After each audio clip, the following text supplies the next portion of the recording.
Day for Division I basketball in the state of South Dakota. I'll tell you that much. The crowd, the atmosphere was electric. And as far as our team, I thought really defensively, especially in that first half, we were pretty locked in, and we made it pretty hard for them to score. And when we were getting stops, we were able to play with some pace offensively, and our guys were terrific. They made unselfish plays, shared the basketball, and like they've done all year. So we're certainly happy of tonight's outcome, but we're also really, really looking forward to tomorrow. Go ahead with questions for the student athletes.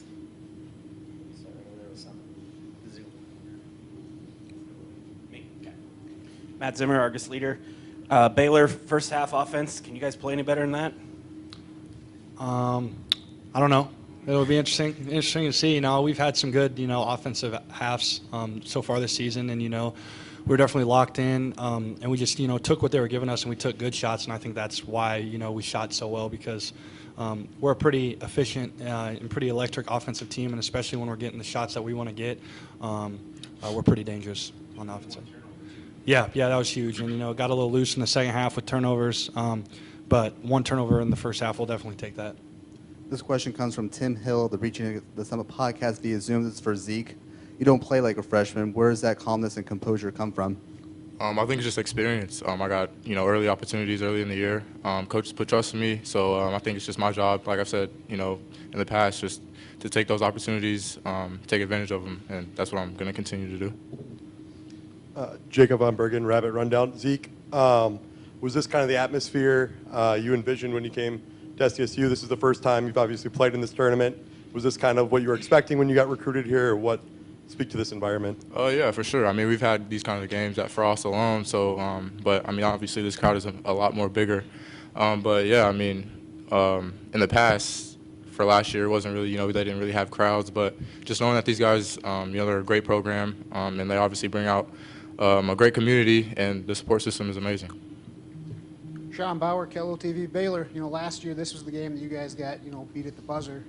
Now that you're on the flip side of that result and going to a championship, I guess, how does that feel and what's it mean for you guys?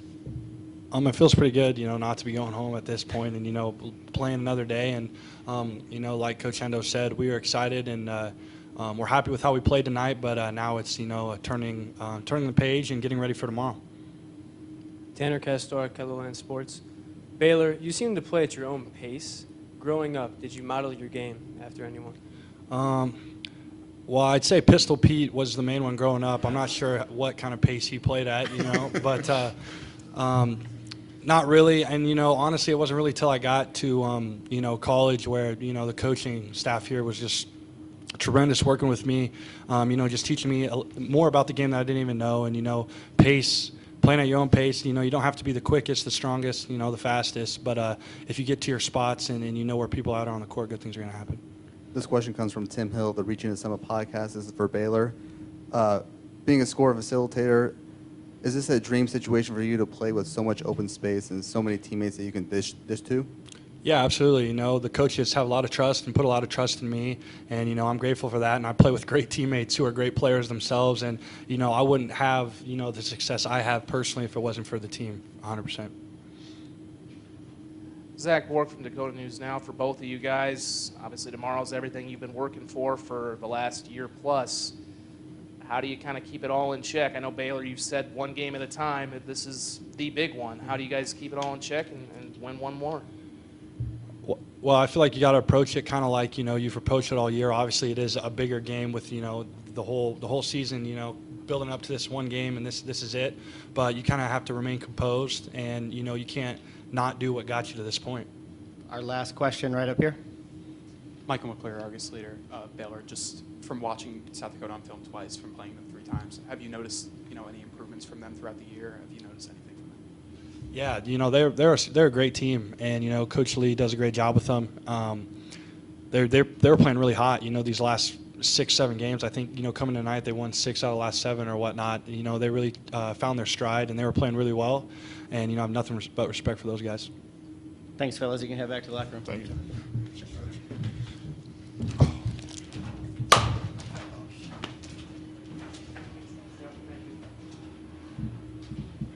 All right, go ahead with questions for Coach.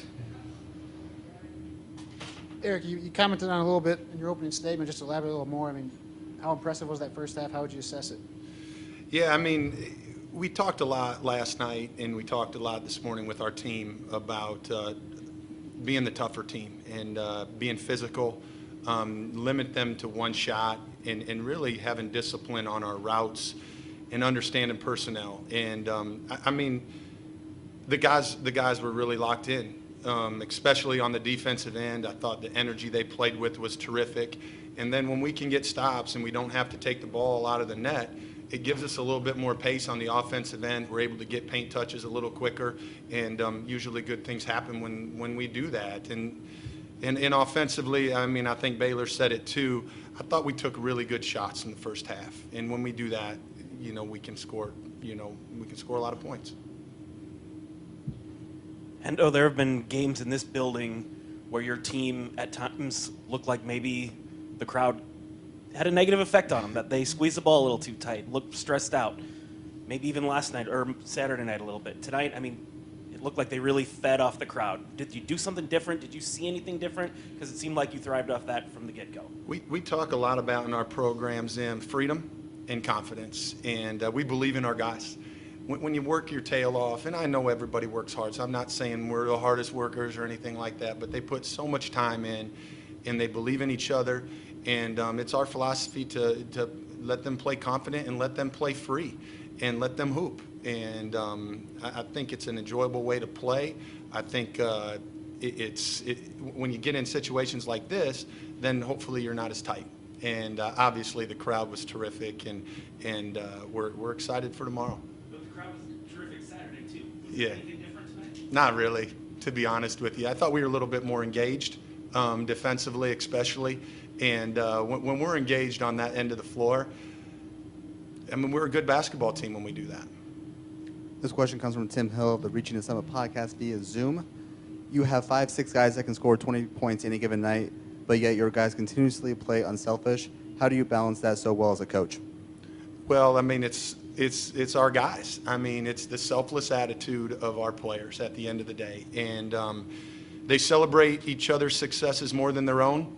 And when you have a group like that, it really can be special. And that's what we have right now. And so it's not anything I'm doing. It's not anything our staff's doing. It's our players. It's our players believing in each other. And if somebody is feeling good, we feel like we have an advantage somewhere, we're not afraid to give it to them or take advantage of that spot. So it's just the selflessness of our players. Obviously, tomorrow is the night that every college player works for in mid-major basketball. The way they played tonight, they really thrived. I mean, you could tell they enjoyed it. They had fun. How much do you just want them to go out and have that attitude and play that way tomorrow? Because some other teams would maybe tense up with everything on the line, and certainly this one didn't tonight. That's how we kind of play all year, to be honest with you, Zach. And then that's where that confidence and freedom comes, And so obviously we understand what's at stake. We're not negligent to any of that stuff, you know what I mean? But you can't change who you are in a day, and we don't want to change who we are at the end of the day either. So that's the way we'll approach it. That's the way we've approached every single game. We're going to have some fun. We're going to work our tail off. We're going to play unselfish. Last question right here. Coach, when you were answering your first question, you used the term staying disciplined on your routes. I've heard that in football, but what did you mean by that? Yeah, obviously, even all players have strengths, right? And, we want to take away some things from certain players. And so, whether it's coming off a double staggered, are we going to chase that for a shooter? Are we going to whip it at the last second if it's maybe a guy that's looking to get downhill? Same thing with the flex cut. Are we going to go over or are we going to go under? And it kind of depends on that player's strength. So that's kind of what I mean by that. And our guys are, they were very, very disciplined in that area tonight.